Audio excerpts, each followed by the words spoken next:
टूट जाते हैं एक घर बनाने में, तुम तरस नहीं खाते बस्तियां जलाने में। यह किसी नेता का बयान नहीं है, यह किसी विपक्षी पार्टी का नारा नहीं है। यह मशहूर शायर बशीर बद्र का शेर है, जिसे इलाहाबाद हाई कोर्ट के जस्टिस अतुल श्रीधरन ने अपने आदेश की शुरुआत में पढ़ा।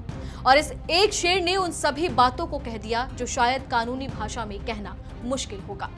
जब अदालत शायरी से अपना आदेश शुरू करे तो समझ लीजिए कि मामला सिर्फ कानूनी नहीं बल्कि इंसानी भी है।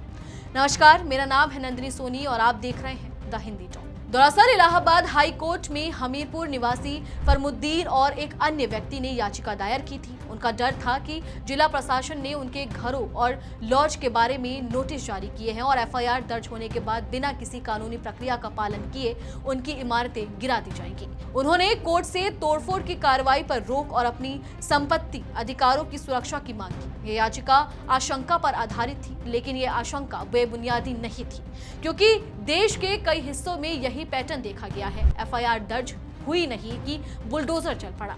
सुनवाई के दौरान जस्टिस अतुल श्रीधरन ने जो कहा वो सिर्फ एक कानूनी टिप्पणी नहीं थी, वो एक इंसानी बात थी जो हर उस परिवार के दिल को छूती है जिसने कभी अपना घर बनाया हो। उन्होंने कहा, घर सिर्फ ईंट पत्थर का ढांचा नहीं होता, यह किसी व्यक्ति और उसके परिवार की जिंदगी का केंद्र होता है। वो जगह जहां दिन भर की कड़ी मेहनत के बाद इंसान को सुकून मिलता है, जहां बीवी घर संभालती है, बच्चे सुरक्षित माहौल में पढ़ते बढ़ते हैं और बुजुर्ग अपनी जिंदगी के आखिरी पड़ाव में सम्मान के साथ रहते हैं। यह शब्द पढ़कर एक पल रुकिए और सोचिए, जब किसी परिवार का घर बिना नोटिस के, बिना सुनवाई के, बिना किसी कानूनी प्रक्रिया के बुलडोजर से दहा दिया जाता है तो सिर्फ दीवारें नहीं गिरती, उस घर में रहने वाले बच्चे का स्कूल, माँ की रसोई, बाप की मेहनत की यादें, दादा दादी की छांव, सब एक झटके में मलबे में बदल जाता है। और कोर्ट ने यही कहा। उन्होंने साफ किया कि किसी को बिना पर्याप्त समय दिए अचानक घर खाली करने के लिए मजबूर करना उन्हें गहरी निराशा में धकेल सकता है। और यह सिर्फ एक परिवार का नुकसान नहीं, यह संविधान की उस गारंटी का उल्लंघन है जो हर नागरिक को जीने और सम्मान के साथ रहने का अधिकार देती है। अब सरकारी वकील का तर्क सुनिए। उन्होंने कोर्ट को भरोसा दिलाया कि याचिका सिर्फ आशंका पर आधारित थी और कानूनी प्रक्रिया का पालन किए बिना कोई तोड़फोड़ नहीं की जाएगी। संबंधित पक्षों को अपना पक्ष रखने का पूरा मौका दिया जाएगा।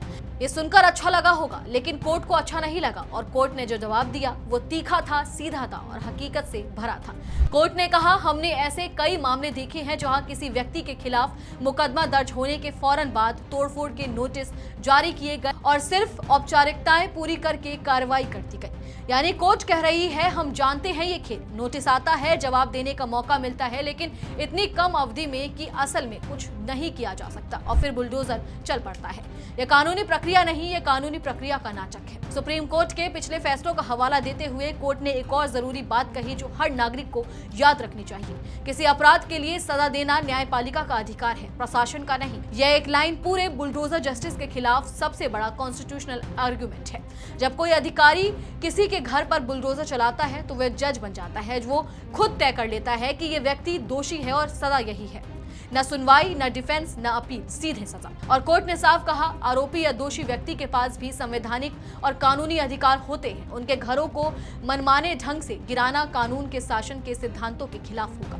यानी कोर्ट नहीं कह रही कि अपराधियों को बचाओ, कोर्ट ये कह रही है कि अपराध साबित होने से पहले सजा नहीं दी जा सकती। यह भारत के संविधान की आत्मा है। और यहाँ वो तंज भी जरूरी है जो इस पूरी खबर में सबसे ज्यादा असरदार है। बुलडोजर जस्टिस के समर्थक अक्सर कहते हैं, दोषियों को तो सजा मिलनी ही चाहिए, बिल्कुल, लेकिन दोषी कौन है ये कोर्ट तय करती है, कोई अधिकारी नहीं।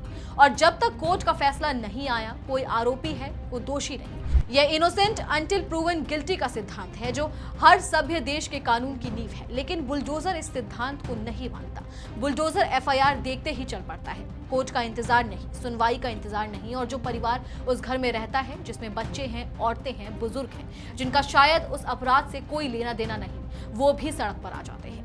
यहाँ एक और जरूरी बात, कोर्ट ने यह भी साफ किया कि वो अवैध निर्माण का समर्थन नहीं करती। अगर कोई इमारत नियमों का उल्लंघन करती है तो कानून के अनुसार उसके खिलाफ कार्रवाई हो सकती है, लेकिन पूरी प्रक्रिया में कानूनी प्रावधानों का सख्ती से पालन होना चाहिए। यानी कोर्ट का संदेश बैलेंस्ड है, अवैध निर्माण हटाओ, लेकिन कानून से मनमाने ढंग से नहीं। जस्टिस अतुल श्रीधरन ने याचिकाकर्ताओं के घरों और लॉज को गिरने की किसी भी कार्रवाई पर 2 साल के लिए रोक लगा दी और साफ किया कि इस आदेश का कोई भी उल्लंघन कोर्ट की अवमानना मानी जाएगी। लेकिन यहाँ एक ट्विस्ट भी है। डिवीजन बेंच के दूसरे जज जस्टिस सिद्धार्थ नंदन इस राहत से सहमत नहीं थे। दोनों जजों के बीच राय के अंतर के कारण ये मामला अब चीफ जस्टिस को भेज दिया गया है, जो एक तीसरे जज को नामित करेंगे और बहुमत की राय के आधार पर अंतिम फैसला आएगा।